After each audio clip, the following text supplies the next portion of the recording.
Okay, recording is in session. JT, take it away. Thank you, Amy. And you guys are very lucky to have Amy. She's quite the wealth of knowledge in college counseling. So it's good to kind of be back around my college buddies now that I'm an independent. But Amy is exactly right. I now have a slide to introduce myself, so my poor colleagues don't have to do it. But she's exactly right. I have been on all sides of this process for the last 30 years as a Division I coach, a Division I athlete. I've coached U5 through U19 competitive boys club soccer. I've coached, obviously, college women. I've been on all sides of the process. And I'm just going to tell you guys that for you parents listening, the hardest part of this process was being a parent in the process with my own child.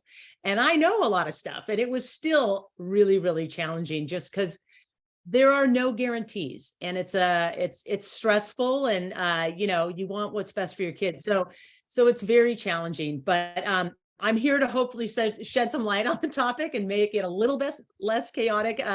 We'll see how I do at the end. And as Amy said, if you have questions, please put them in the chat, whether as we go along or for at the end, and we can answer them because we're a small group. We can do it whenever we need to. So throw them in there. Okay. I am going to kill your college athletic dreams in 3 slides. I call these kill the dream slides. And I like to do it because first off, this process is hard, and I'm going to be honest about it. It's challenging. I went through it as a coach and as a mom, and it was exhausting. And I'm frankly glad it's over. So the first kill the dream slide is the numbers. Okay. It's reality check number 1. It is very hard to go from high school sports to college sports. Now, they don't have numbers on club out there, right? But we know what's going on in the club world with lacrosse and soccer and baseball and basketball and all that stuff. But it's challenging. I mean, you look at my sport, women's soccer, 7.2% of high school soccer players are going to go on to play in the NCAA Division I, 2, and 3. Okay, that is not a lot. And you look down at softball or volleyball, 3.9% will go on to play. So the numbers are low. And what that means is this is a competitive process. You have to be great at your sport to move on. Okay. You also have to be amazing at the process. So that's what I'm here to tell you about. Like you're going to have to develop your game as much as you are good at managing this process and trying to get yourself exposure to college coaches. Okay. So that's the first kill the dream. There's only 2 more, so just bear with me. Second one, not everybody gets a full ride. Okay. It's the reality check number 2 is about the numbers. And about the money. Full rides are rare. Okay. For example, in football, there are 85 full rides for American football. Okay. Everyone else after 85 gets 0 money. So there's a lot of money in football, but in soccer, for example, women's soccer, there are only 14 full rides that are going to be shared amongst 35 players on a college team. On the men's side, it's even lower. Okay. There's only 9 scholarships to be shared amongst 25 or 30 guys. So when you hear people saying I get a full ride, it's just not that common. Okay. And as you can see here, the odds of landing a college scholarship in many major sports are lower than the chances of being admitted to Harvard, Stanford, Yale, or Princeton. And you can ask your counselor what those chances are. They are very low too. So 2% of athletes are going to get scholarships to go on to the next level. So what I'm asking you here is to think about fit and finance equally, right? And study, because there's actually more merit money out there than there are athletic scholarships. Okay. So one more. This is kind of recent trends. So kind of COVID and forward, what's been going on. There have been some different things happening, and I just want to enlighten you. All these things have made the process a little bit harder for freshman athletes. So COVID happened. And during 2020 season of COVID, sports played in college. Some did. Division II didn't, Division III didn't, some conference didn't. But any athletic team that played in 2020, that season does not count against your 4 years in college. So all those 2020 athletes have 1 extra season. They will get a 5th year If they get injured, they could get a 6-year. So what that's doing is it's making more competition for freshman spots, because coaches in college don't know if the seniors are going to leave or not, or if they're going to stay and try to play for their 5th season. So it's just kind of made it a little bit more competitive. Okay. So that's number one. Number two, this new thing called the transfer portal, and it has just been going crazy the last 2 years, was created in 2018. And now athletes can transfer from one program to another without any punishment. Okay. There used to be, you would have to sit out a year if you transferred within conference or a certain place from another place. But now you can just transfer like normal students can transfer. Okay. Well, what this has done is, are college coaches going to want to pick up a transfer who's a junior, who's had a couple more years of competition? Or do they want a freshman coming in where they could develop that player, right? And the answer is they want both, right? But that means there are fewer spots for freshmen because coaches are looking at the transfer portal more often now. And transferring is happening in a crazy way. Third and final, international athletes. And I'm sure you have some international students at your school, and international athletes have become kind of this thing in college sports. 12% of D1 athletes are internationals now. And you can see it varies a lot by sport. You can men's and women's tennis, 64%, which is just crazy. Okay. And obviously ice hockey, 42%, but they're all coming from Canada, and we don't have a lot of that here, so it's not that big. But again, this is making it more competitive for freshmen to come in to a college roster spot, because now you're competing against transfers, internationals, and what we're calling super seniors, right? The kids who are staying for COVID. So what I'm saying, the advice is, there are fewer roster spots available for you, so you need to diversify your lists. You need to make them bigger. You need to cast a wider net, and you need to think about all your college priorities, not just sports, to consider the fit, right? You need to think about academics and costs and size and location and student life and the vibe and the culture, all those things your college counselors are going to be going and reviewing with you. Think about those. And then finally, think about the broken leg test. If you tragically have a career-ending injury in college, or something happens and you can't continue, are you in the right place? Are you happy? Okay. And that is the thing you have to think about going through this process. Okay. Enough on killing the dreams. I hope I didn't lose anybody off those 3 slides. Okay. I'm going to build you back up, because that said, the experience of college athletics lasts a lifetime. It was my best 4 years of life. I'll tell you straight up, I have never put 4 consecutive years together that are better than college sports. I met all my friends. We go out, we have girls' weekends and girls' weeks now all the time. We have an alumni game every year. It truly does last a lifetime. Okay, this experience. This guy holding up that big trophy when they won the Pac-12 championship last season is one of my former players from my Maverick soccer team. And he chose UW. They won a title. They almost won a national championship. And he is making memories that are going to last a lifetime, right? Just think of how close you are to all your high school or your club teammates, and times that by 1,000, right? You're living, sleeping, eating, drinking, traveling, studying. You're doing all these things together all the time. So you really get a bond with these people. The second part of being an athlete, the thing I really value, not only in kids I've coached, but all young people, is that you guys are made for this crazy process that you're going to go through. You're disciplined, you're hardworking, you're leaders, right? You know how to lead on a team, but you're also team players. You know how to collaborate. You know when to sacrifice for the sake of the team. You have a passion. You have something you love. You're problem solvers. All of these things that you have in you because you're an athlete are so valuable, not only for the college process, but for college, for a career, for a partnership in life, for everything, right? So you guys are set, you're created for this process, and I want you to try for it because it is amazing once you get going. Now, the presentation kind of falls in 2 parts. That was the intro. The first part is, where can I play? Okay, and I'm going to go through kind of different places to play, in college. The second part is, how do I get there? Okay, so we're going to go through the first part. Some of you are going to be really familiar with all these places, and others are probably hearing it for the first time. So if you have questions, throw them to Amy in the chat. You can slow me down and I'll refocus and answer. Okay. So first off, Division I. We call this the bling, right? This is high visibility. This is what you're watching. I mean, I think you can watch football almost every night of the week now on some channel. It is ridiculous how much it's on. And I'm talking American football. High visibility. Division I has multiple conferences. There's this group called the Power Five, which has the Pac-12, the SEC, the ACC, the Big 12, the Big 10.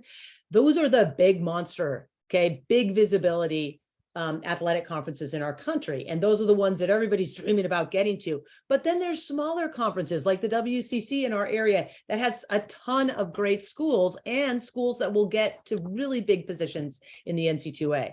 So high visibility, big budgets. So Division I is known for its big budgets. There's gear and trainers and strength coaches and doctors and PTs and nutritionists. There's massage therapists, sports psychologists. There's hot tubs at these locker rooms. I mean, there's all sorts of things, right? The bling, the bling, the bling, gear, right? I have gear for my whole life because I coached at Cal for 11 years, right? So there's a lot of resources, a lot of budgets. They have academic advisors. You get to pick your classes first, all these things that go on with being a Division I athlete. But with those big budgets and that high visibility, you're going to be on TV and all of that. It's a huge commitment for a college student. It is a full-time job. It is your priority. Academics often come in second in Division I. You are going to sacrifice a normal college existence. Right now, did I love it? Yes, but I played in the 1980s when it really wasn't that big of a deal and it wasn't that many hours per week. And now it is. A lot of Division I coaches will advise against studying abroad. They don't want you to leave because then they can't coach you. They may advise against an engineering major because it's just too much to fit those classes in. Nursing, architecture, very challenging if you're a Division I athlete. Double majors may not happen. It really depends. Internships, challenging summer jobs. You may have to be at your school prepping for your next season. So all of these sacrifices you may have to make in your sport in Division I. Now, is it worth it? For some people, yes. For others, no. Okay. The one thing I do need to mention, though, is Ivy Leagues. They do not have scholarship. The Ivy League, you know, the Princeton, Yale, all of those, Dartmouths, they decided a long time ago they weren't going to give scholarships for athletics. So there are other programs that they have that your counselors can talk to you about, but they do not have that. So that's one thing. The second thing, and this is, I think, a fantastic thing, and it just came out last week, is the NC2A has decided that standardized testing is no longer required for athletes. Now, I'm not going to let you go on that one because as a college counselor, that's a little tricky. The NC2A used to require test scores and then COVID happened and then they slowed it down and stopped it. A lot of colleges went test optional or test free. So the NC2A decided to wipe it out. Now, you need to talk to your college counselors because some schools will require, or some states may require, standardized testing to get admitted to the college. But you do not have to do it specifically for athletics anymore, which just takes one thing out of the process. So I do recommend talking to your counselors about testing. I'm sure they've already done that with you a lot. So just to know, you don't have to do it for the NC2A, but you may have to do it for admissions. Okay. And if you're just a crazy test taker, you're a beast, you should take it anyways, because it could help you with a bunch of schools. So okay, so that is Division I. Okay, you got that? Put questions in the chat if you don't. Okay, for any division, D1, D2, D3, NAIA, whatever we're talking about here, you need to do your research to see if you are the right fit for that coach and that program, okay? Check rosters, check positions, check graduation years, click on the different people on the roster to see where they played. And did you play at a level they may have played at? Dig deep into the roster to find out if you're a good fit for this. If you're a catcher or a kicker or a point guard or a quarterback or, a goalkeeper in lacrosse or soccer, you really need to look at rosters. They're not going to carry half of goalkeepers on it, right? There's going to probably be 3 or 4 on a roster. So really look at rosters, read bios, do all of that. For example, I know we probably don't have a lot of football players on this, but if you look down at the bottom, you see number 73, Evan Neal. He's an offensive lineman. He stands at 6'7" and 350 pounds as a junior. Okay. This guy is a monster. If you are all of 5'8" and hoping you're going to go play football, you may not want to look at Alabama. Okay. Because those guys are huge. Okay. So find a team that has the experience, position, and size that you are, and that you can compete at and try to earn a roster spot. Okay. There's another example I can give you. My son's team played Oregon State University in soccer the past 2 seasons, and their starting 11 guys are all from another country. Okay. So their starting 11 guys are internationals. Actually, one guy this last season was from Monterey, started. So what does that coach recruit? He recruits foreigners, right? And that's what he likes. So what are your chances if you're from here to going to play at OSU? Probably not that great. On the women's side, Washington State University, you look at their roster and almost all the girls are 5'8", 5'9", 5'10", 6 foot tall on a soccer team, right? This guy likes to play direct, and he likes big people out there to play that style. So you can learn a lot from rosters, right? What does the coach recruit? What are they looking for? And check that at all levels. Okay, on to D2. JT, can I ask you a quick question that came up in Yes. the chat? And it'll probably relate now that you're making the segue to D2. There was just a question about the NCAA Eligibility Center and which divisions it pertains to. So just wanted to. Great question. So the NC2A Eligibility Center is something, if you are going to play in Division I or Division II, you need to go onto the center, you need to pay the small fee, and then you need to put in all your information and get an NC2A number. Okay. Prior to going on an official visit where the school actually invites you and pays for you to come to visit their campus, you have to have that NC2A number. Your counselors will get notice from the NC2A portal to upload your transcripts when the times come, just so they can check your eligibility, that your grades are good, that you've taken all the right coursework, and you're good to go. If you are at a Marin Academy, you are taking the right coursework. The NC2A has approved them, so you're good to go. Just know it's D1 and D2. D3 is a different beast, and we'll get there, but you don't need to register for the NC2A if you're just planning on playing D3. Thank you, Amy. That's good. That's exactly the types of questions I want to take care of at the time. Perfect. Keep them coming, you guys. Okay, so D2, I call it the tweener. It's kind of like a middle child. It's not the firstborn NC2A Division I, bling, bling, bling, all the money and resources, but it's not Division III. It's not the third child that has no scholarship money for athletics. Okay. It's right smack in the middle. It's not as visible or demanding as Division I, but it's still a very significant commitment of your time. Okay. There are fewer scholarships. And the best way to tell this is if Division I has 85 full rides, Division III is allowed 36 full rides in football. That's about the difference in resources and money that Division I has between Division II. Okay. So, D2 is great. There's smaller athletic departments, usually fewer sports. Some do not have football, some do have football. But whereas they may have 9 to 11 sports, different athletic teams, Division I has 20 plus sports, okay? So there's a lot fewer resources, but they're going into less sports, which is great, right? A little bit more relaxed eligibility requirements. A lot of Cal States fall in this example, right? San Francisco State, Cal State East Bay, Chico, Humboldt, Sonoma, okay? The plums that I really like outside of California, Western Washington University up in Bellingham, it's a great D2 program, as is Colorado Springs. They do really well, they compete really well, and they're fun, big schools, okay? So, the tweener, this is what I call it.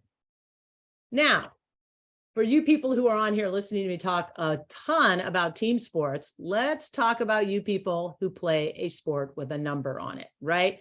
I call them quantitative sports or measurable sports, right? Golf, tennis, cross country, track and field, rowing. You guys are on the erg all the time. Football and baseball have some measurables. Basketball has some measurables, but those are the big ones, right? Times, rankings, handicaps, and stats. If you are in one of those sports, you are lucky because your quantitative result, how fast you run the mile, is really going to be, it's going to lead you to the exact athletic fit that you need. If there is a time attached to it, it is easy to tell by going to rosters, by going to websites, where can I play, right? Granted, you're going to get faster, you're going to get bigger, stronger, faster in the next few years, but you will have an idea of what level you can play at because you have a quantitative result, right? So do your research, go onto the websites. There is so much stuff on individual websites out there. I just pulled off a little bit off men's cross country, and it gives this kid's times in every race that he ran, right? And the cross country times winning championships in Division II. So take a look at websites, really, really, really do your research. If you are a tennis player and you're out here, okay, I talked to the Cal men's tennis coach before he retired, and I'm like, how do you even recruit? Because it's just numbers and rankings and you're ranked in the world and all of this. And he's like, well, we do base it on rankings. And he said, we will take the top 3 tennis players out of California, 1, 2, or 3, that's it for the men's side, the top 10 out of the United States, and the top 2,000 in the world. That's where we are in our, and I was like, oh, well, that's kind of easy. He's like, yeah, but then we see if we like the kid and if they're smart enough to play at Cal and, you know, things like that. So that's why we bring them in on visits. So if you are a quantitative sport at any level in any division, do your research. All the numbers are there for you. Okay. Now, I want you to put Division 1 and 2 over here because they're more similar, and Division 3 is on this side. Okay. Division 3 is the plum. I call it the balance. This is where you are actually a student athlete, okay? You are actually a student that plays sports at the school, okay? You are both of those things. Whereas Division 1, you're kind of an athlete that attends school when they can, right? When you're not on the road, traveling and all of that. So Division 3 does this. They have their own philosophies. They do not offer athletic scholarships, but as your counselors know, they give great merit aid. They often find great merit aid for athletes, maybe in a leadership scholarship, or they give you merit money for academics, right?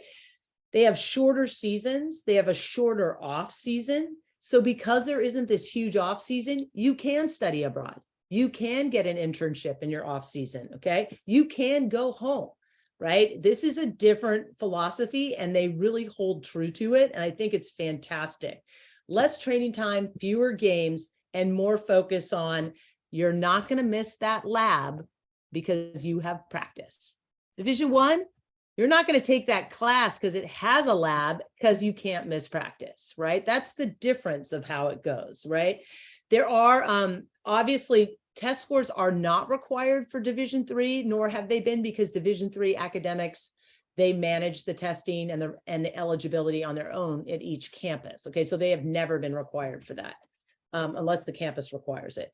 So there are a couple little strange examples.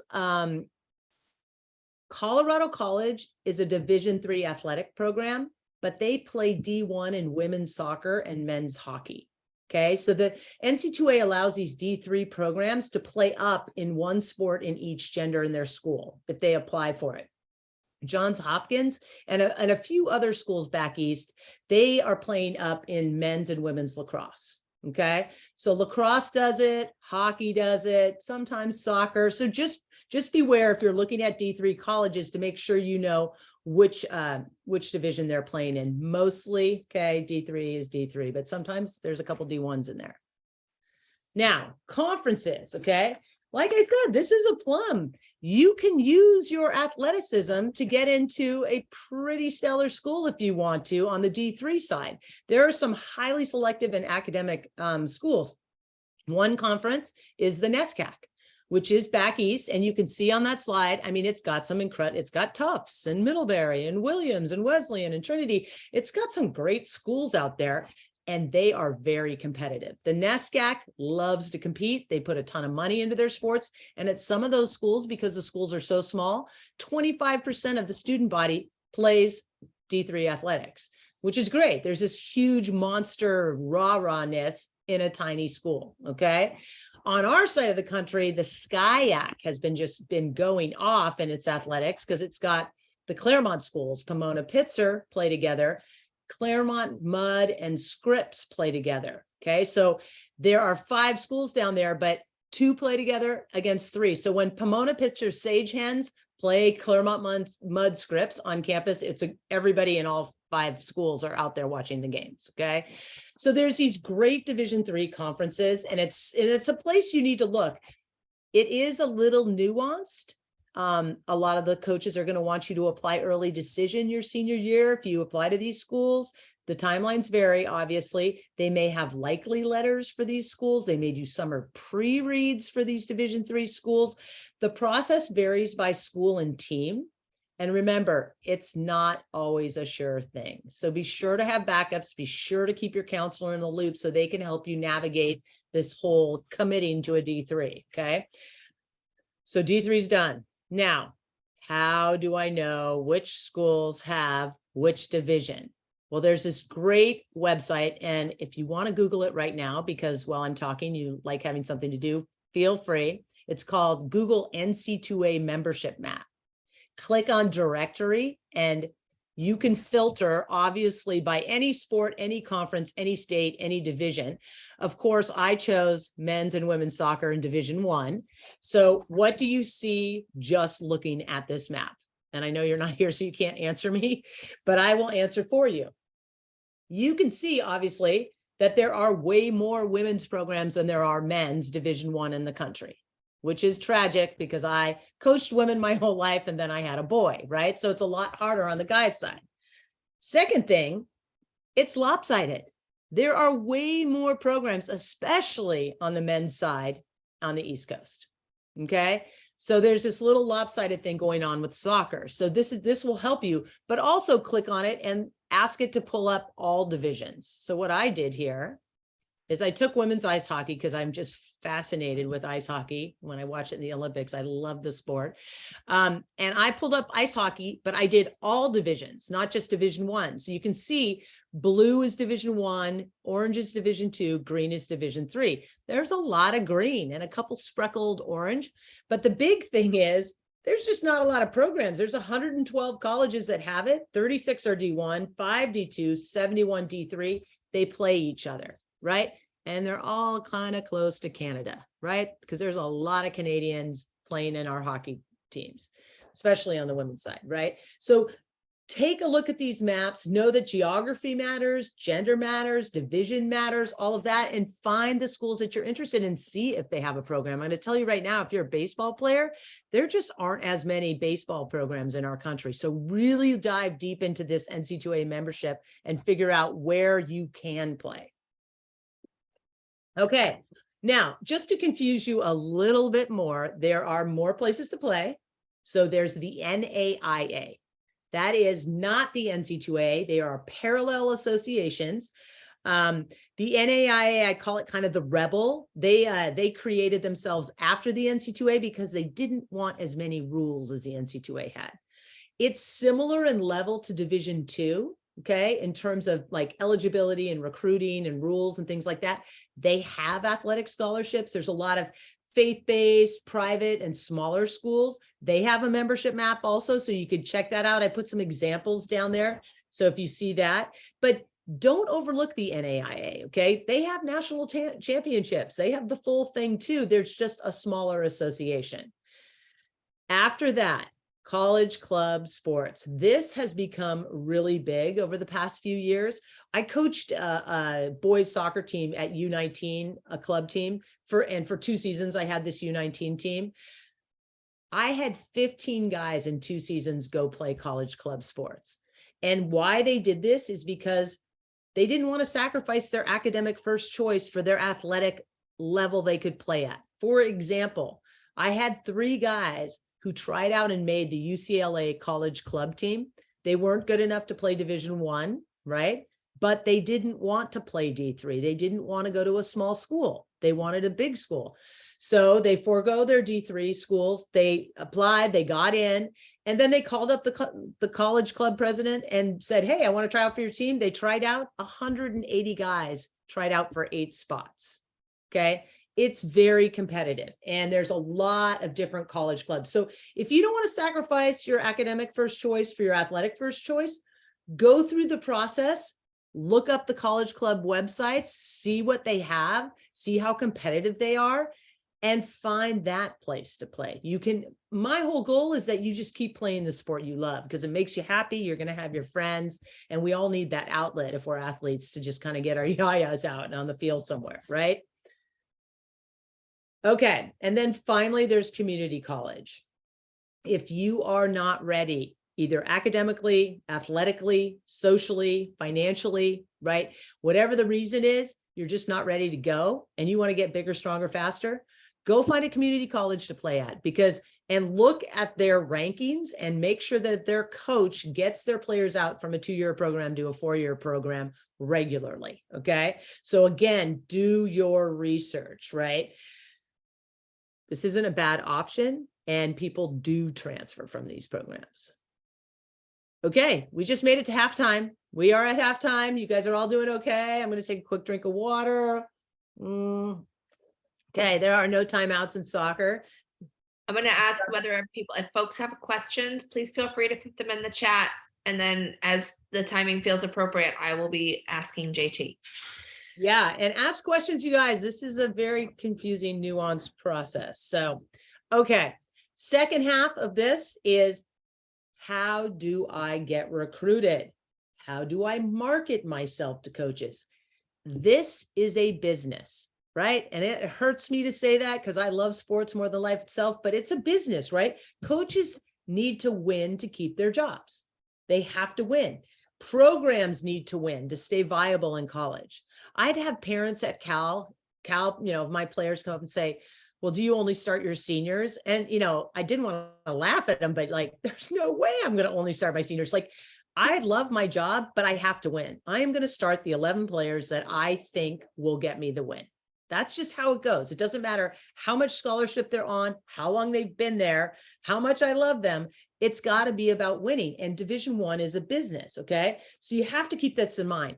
The process is very different for blue chip versus white chip athletes. And this is just a term to keep it kind of, in your memory. For you parents who have been to Vegas, you will know that blue chips are what you want in front of you, not the white chips, because they're not as expensive, right? It's like a $1 chip versus a $10 chip. But just like Vegas, you need luck with all of this. You need to get seen at the right time by the right coach when you're playing your best. Okay. Unless you're those quantitative sports and you're just running your butt off and you have a great time, right? That you can send to them.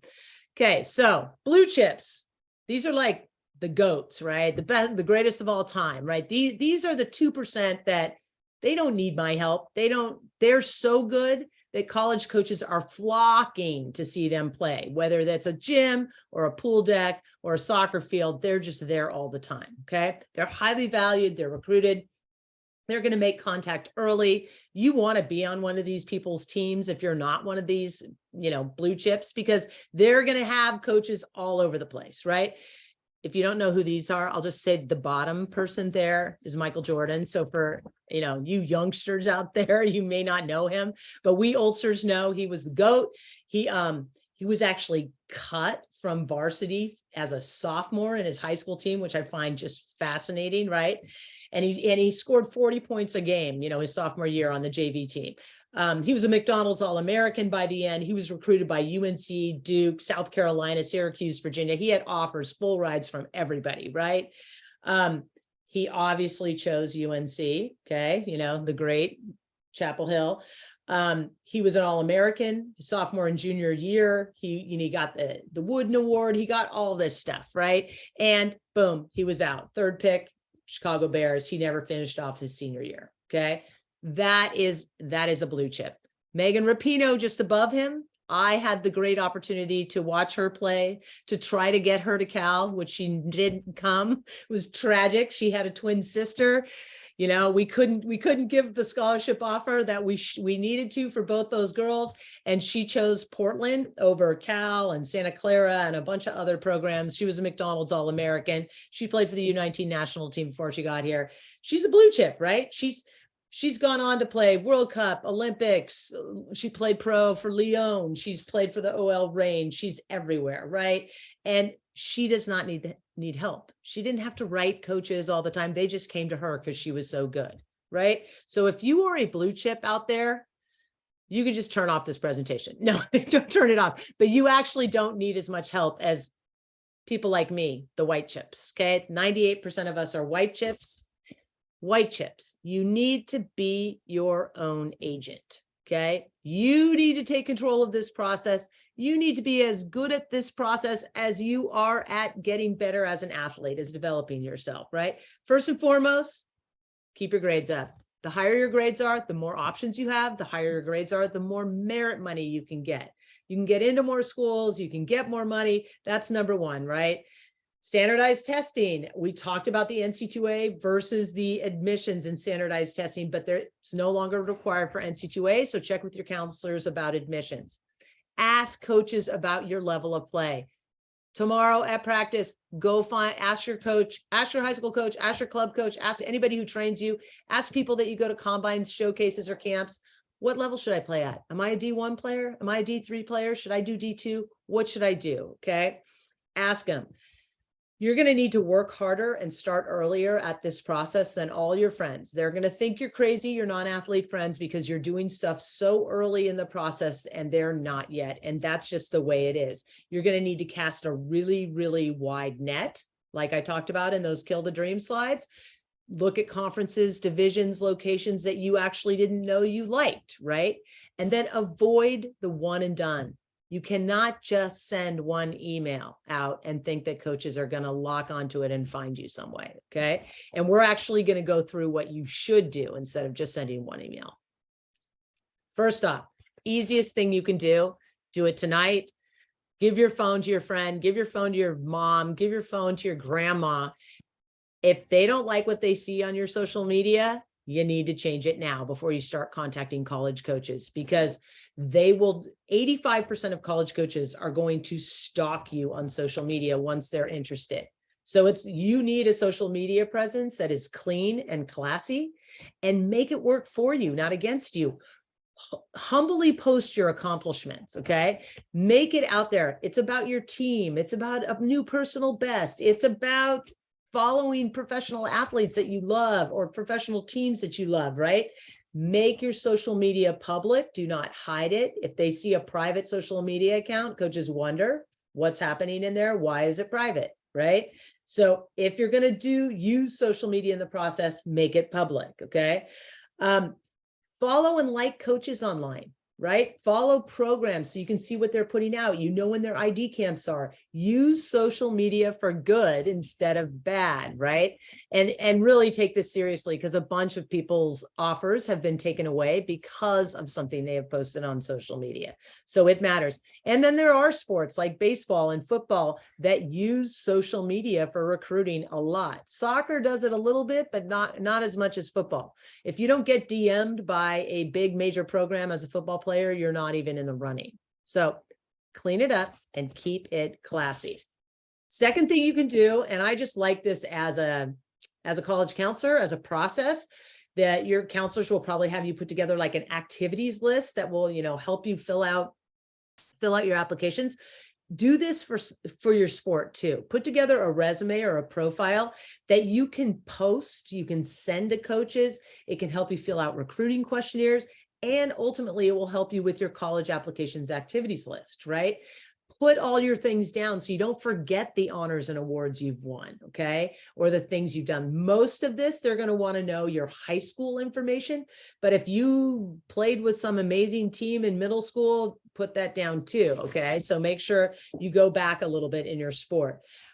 This is going to be great just to get yourself organized. It doesn't have to look just like this. It can look like whatever you want, but I would say get this going just so you know what you have done in the past. Now, JT, I have a few questions. Can I interrupt you? Yes. One question is it okay to not have a social media presence? So it's not even a case of like not having accounts set to private. Like, what if you just don't have social media? Yeah. If you don't have social media, that's fine. Remember though, that coaches will be looking for you. Like, they need a way to find you, right? And if you're emailing them, they can find you that way, right? You have to be emailing them all the time. You're going to want to post your video, and we're going to talk about that on YouTube or somewhere so that they can watch your video, right? And they can watch you. So my philosophy is you don't have to do it, because I do know social media can be the evil empire, right?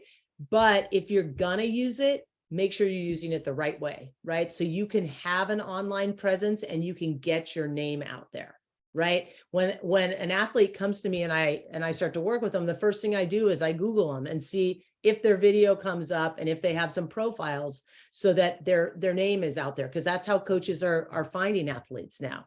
So you just may want to think about how you do it. You don't have to, but it can help you to have one. And I know that's not the answer you wanted to hear, probably. Okay, another question that came in was if a student is only looking at D3, should they register for the NCAA Eligibility Center? No, great question. Don't waste your time or money on it. You do not need to. If you're D3 solely, you're good. And D3 is really more about what are the academic requirements for that specific college to get in. Okay. You don't need to meet NC2A requirements for D3. And that's their whole philosophy. And then the last one I have here is just when can NESCAC coaches contact athletes, and does it depend on the sport? Yes, it totally depends on the sport, right? You can contact coaches anytime, right? But they can't contact you.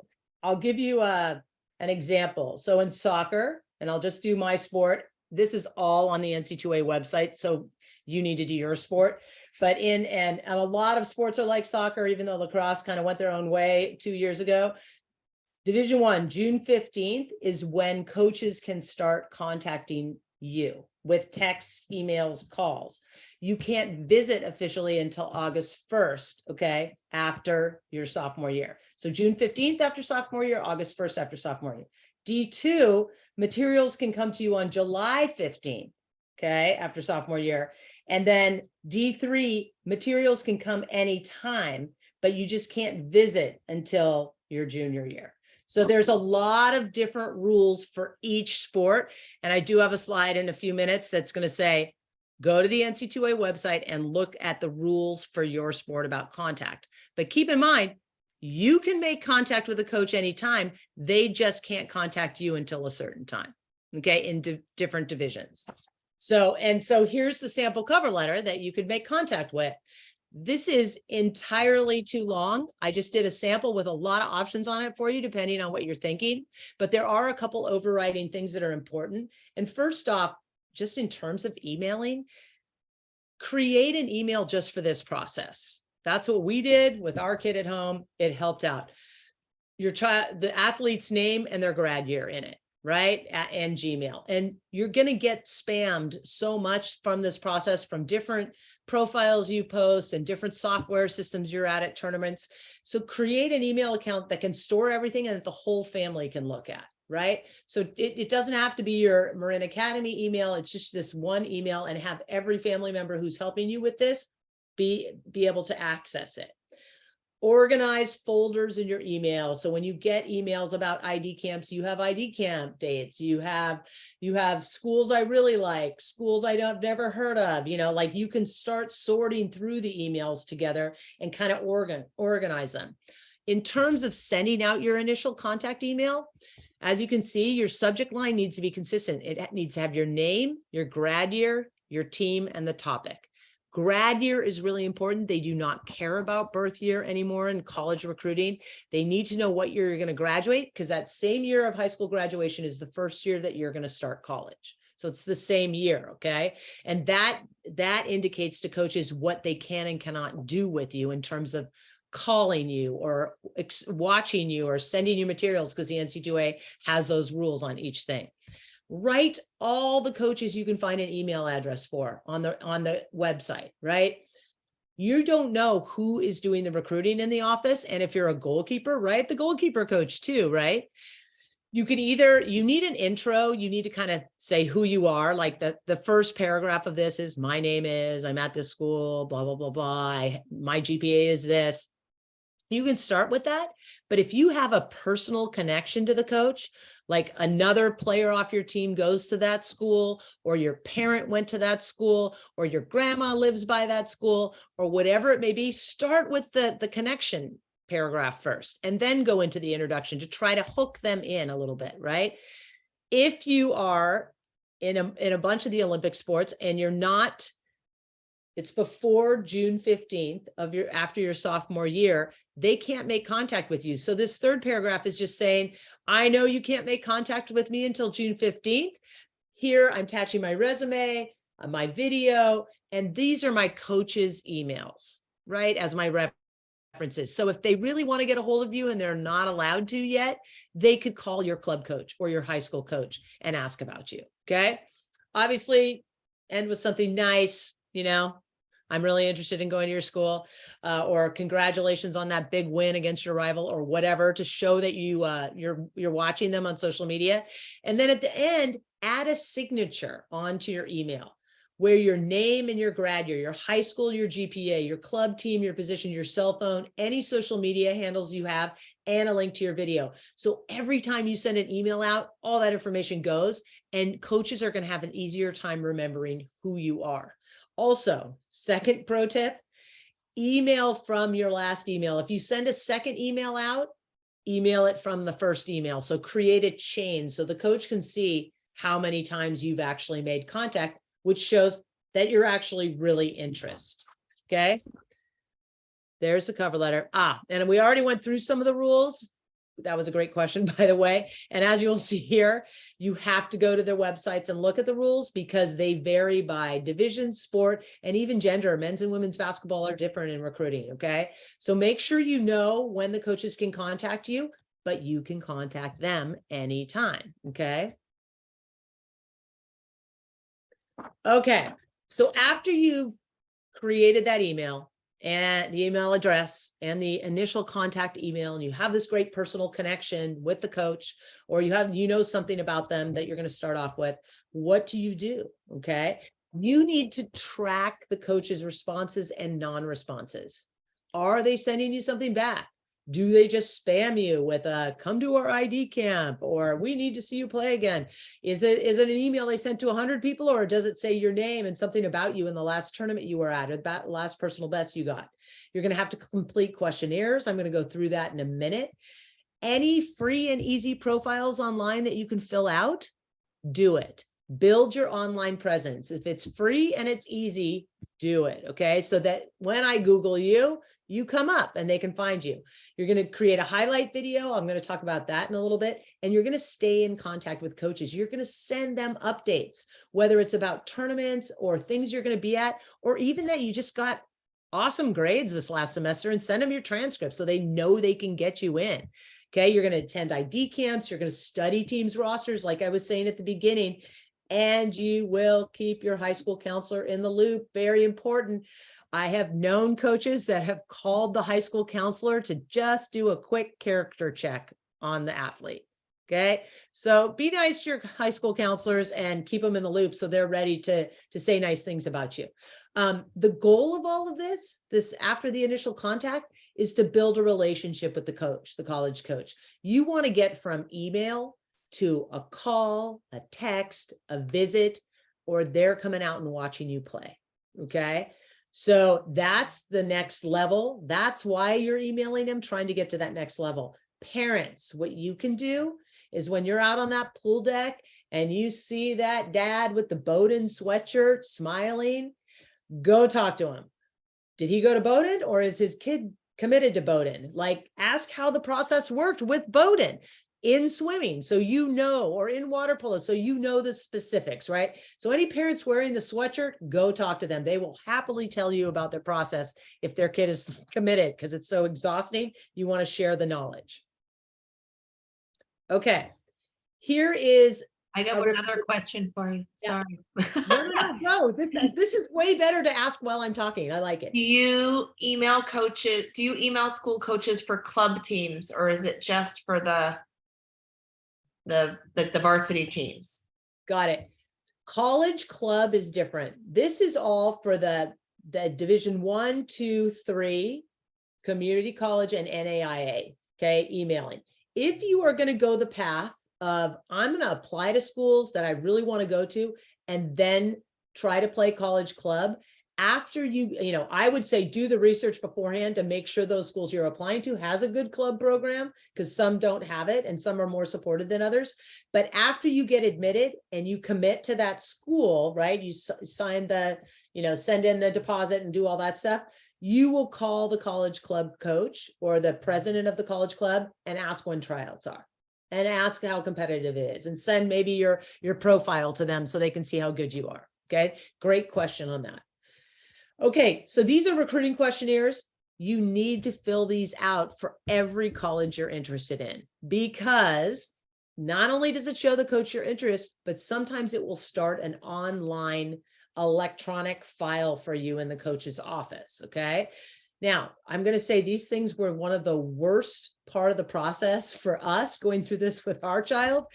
There are 120 questions on these sample questionnaires. It's awful, right? And all this stuff is on your resume, so it's all right there. It takes forever to fill out, but there's recruitspot.com that will save you hours. You fill out one of profile on recruitspot.com, and many of the colleges will use it, and it will autofill their questionnaires. So I really recommend doing this. You need to fill these out, because once you do, they have your email, and they're going to start spamming you information about camps or where they're recruiting or what their program's doing. They will push out content, and you want to get that content from the schools that you're interested in. You're probably going to get it from a lot of schools, but you want to keep up with the ones you're interested in. Okay. Back to organization. Organize, organize, organize, right? This is what I would do. Create. I love Google Sheets. I'm not an Excel person. This is so easy. Put the lists of schools down, what division they're in. This guy that I worked with, really, he wanted a small school. So it was important to him to put the number of the student body, the size of the student body down, put the coaches down. Put a couple coaches down. You can see here that like Williams has 2 different coaches, right? Put all the coaches' emails down that you're emailing. And if you just start having a conversation with one, that's great. You can just go to one, but let everyone initially know that you're interested. When did you send the emails? What date? And did anything come back? Right? And as you can see here, he got ghosted by Kenyon and Bates, right? And I think MIT too. But he got tons of response from Bowdoin, from Williams, good from Middlebury, and a little bit, and great from Oberlin, right? He filled out the questionnaires and he put the dates down.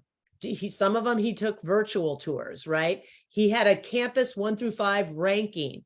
Also, when are there ID camps? Have a column for ID camps, and add a column for anything that's important to you. If you go visit a school and you want to put some notes out there to remind yourself of what that college was like, do that, but put it all on one sheet so everyone in the family and your college counselor, everyone can look at it and be like, okay, this is good. You're getting great responses from these schools. But if you really want to go to Kenyon or Bates, what do you need to do to get them to respond to you? And you should put a little extra time into it. So get organized. This will help you with the tracking and with the exposure. Video, video, video. Video has always been important, but since COVID, it's become way more important, a bigger piece of the process. Everything went online for those couple years. So now coaches expect you to have an online presence, and they expect you to have a video. And honestly, if you're thinking of going to a small college across the country that you may not get out there and see, or they might not get out here to see you play, you're going to need a video, right? And so this is what the coaches said about at one of the panel I was on, about the video. And what I'm not gonna read it, but the second one I will say, if you don't impress me in 30 seconds, it will be deleted. That was a soccer coach who said that. So make sure you put your slides in best to worst. Now, every sport is different in terms of what they want, right? Some team sports, obviously, you're showing highlights. Baseball, you're going to do a skills video. Goalkeepers in soccer can do a skills video, but it's mostly highlights. So you want to go best to worst. You need a pause and an arrow to show who you are if you're on a team sport so we can see it. It should be 4 to 5 minutes, no longer, 20 to 30 clips. Okay. Show all of your game. Okay. In soccer, if you're a goal scorer, that's great, but are you defending too? Can you head the ball? We want to see it all, right? A front slide with all your information on it. So, they can make contact with you, and maybe a closer up action shot so we can actually see what you look like, because we're watching you from so far away. It's good to get kind of a face and know who you are. You can do this yourself. You can use iMovie, you can use Clip Grab, you can put it all on YouTube and do this yourself. If you are technically challenged like me sometimes, you may want to ask another kid in your class to help you with the video, because you guys are all so good at this now. Somebody's going to know how to do it, and you're not going to need to pay to have this done. But keep in mind that in each sport, what's required on the video is different. And there's a ton of videos online, highlight videos that you can look at to just get an idea of what's best for you. Okay. This means we're nearing the end. So put your questions in the chat. Blue chip or white chip? And you better know who these two people are, or I'm going to be personally have my feelings hurt. Obviously on the left-hand side, we have Steph Curry. Love the guy, right? Love the guy. I love it that they're both, their hands are raised too. It's pretty hilarious. Steph Curry kind of, he comes from a nice legacy, right? His dad played basketball at Virginia Tech. His mom played volleyball at Virginia Tech. That's where they met, right? D1 program. He was a high school all-state. He was MVP.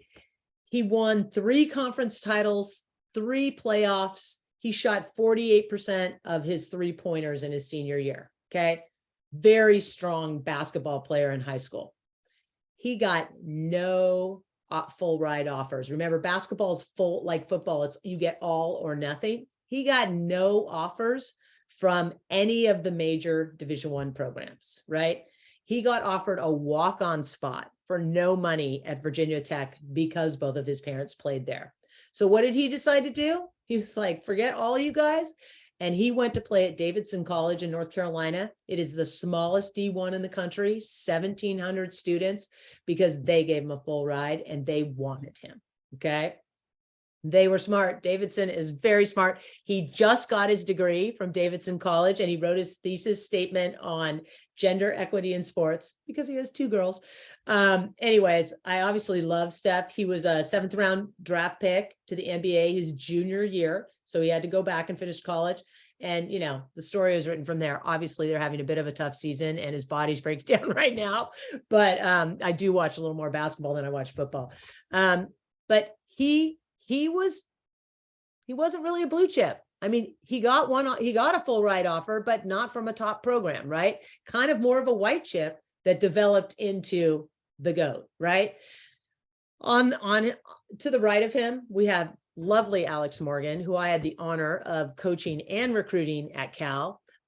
She did not start playing club soccer, competitive club, until she was 14 because she played rec soccer because she played softball and track. Okay.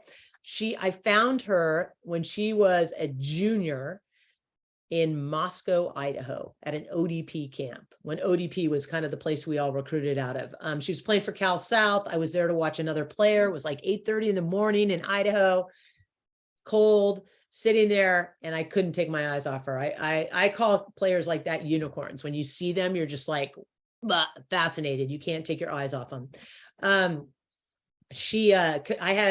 We had her committed to Cal on a full ride, one of our very few full rides, committed to Cal within 3 months after that. The rest is history. She walked into my office freshman year during training camp and said, Jay, we got to go see the academic advisor. And I'm like, oh my God, Alex, what's wrong? You know, like, you got all your classes, right? You got priority enrollment. She's like, yeah, no, I got my classes. I'm happy with my classes.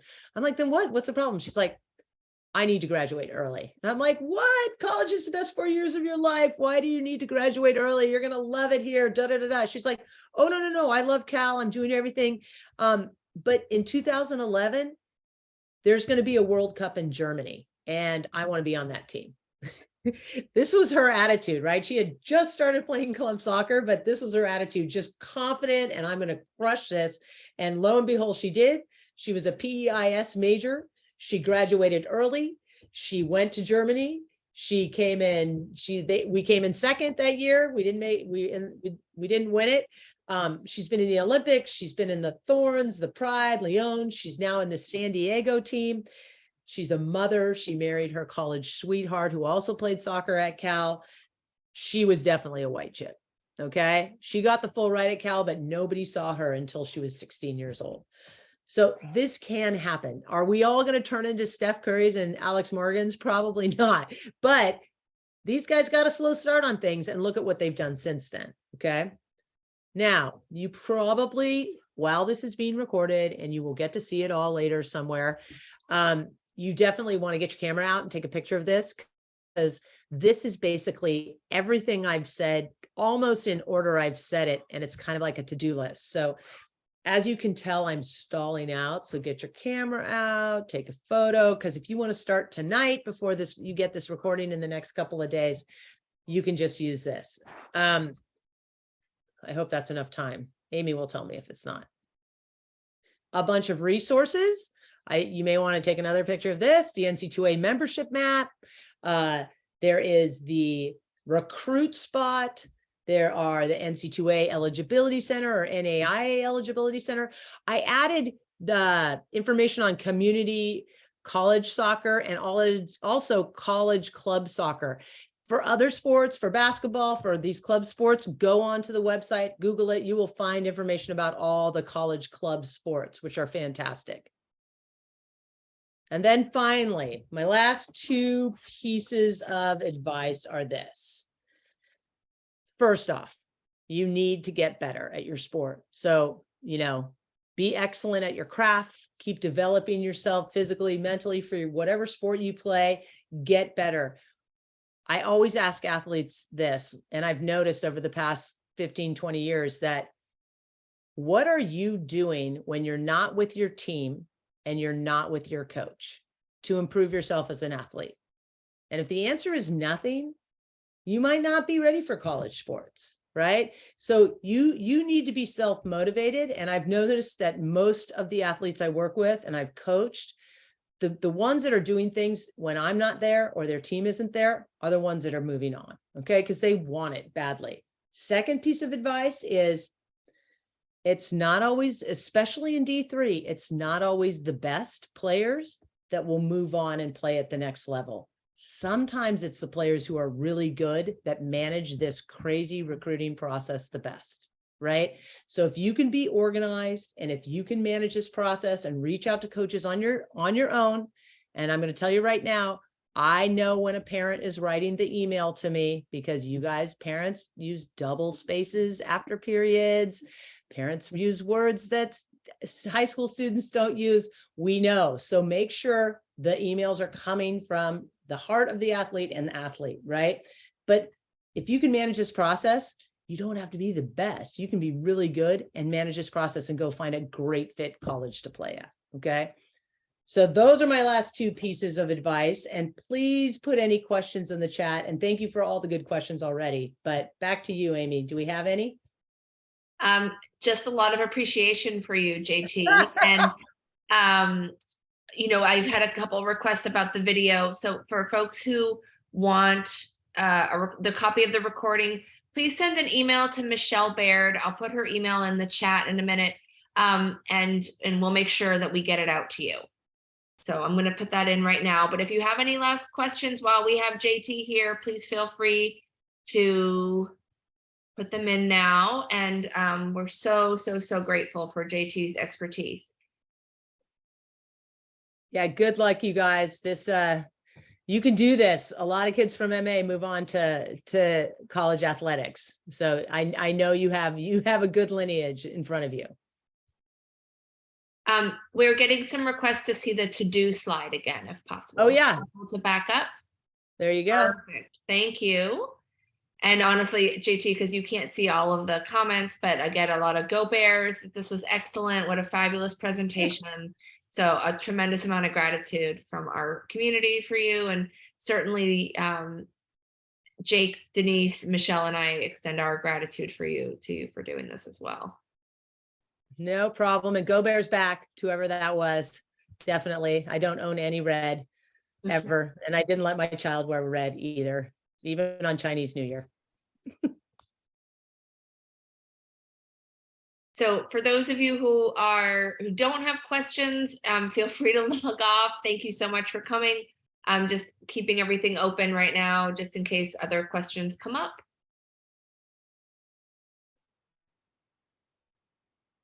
Thanks for having me. One of our parents said that their dad played Cal basketball and their mom played badminton. Go Bears. Oh my God, that's legacy. That's awesome. I knew some Cal basketball players. They're probably younger than me though, so.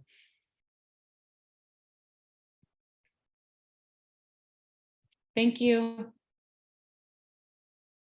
And I thank also you for want to do a shout out translating. to thank Mariah Buckley for translating this. I know that must have been very fast. So. That must have been so hectic. I can't even imagine doing that job.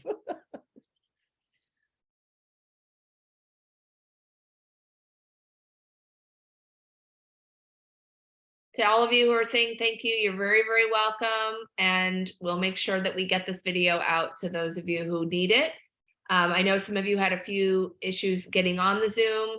So I just don't have a full participant list. So again, please email Michelle if you would like a copy of the video, and we'll make sure that we get it to you.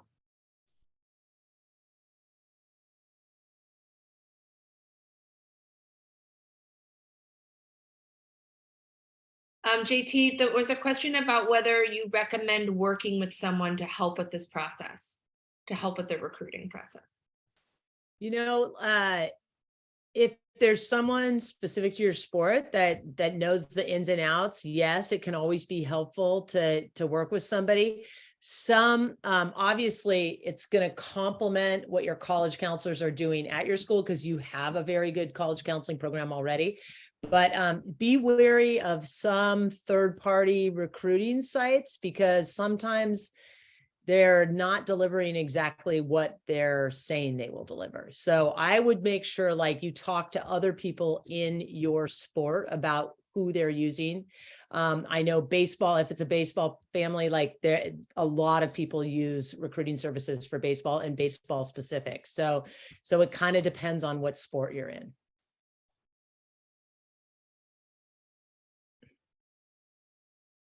Another question is, does it help to take a gap year to get more competitive?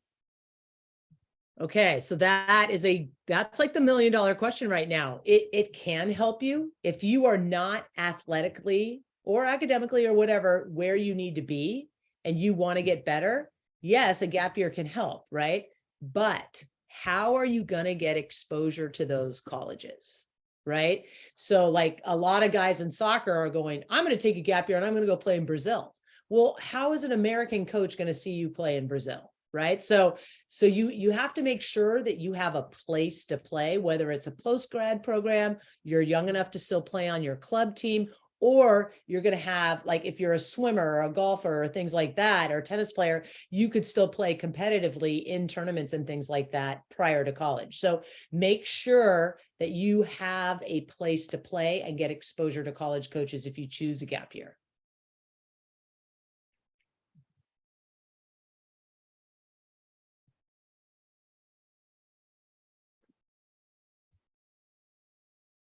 No other questions yet. So I think that's it, JT. Okay. Incredibly well done. Thank you so much, my friend. Thank you very much. And should I pause the share? Yeah, I'm gonna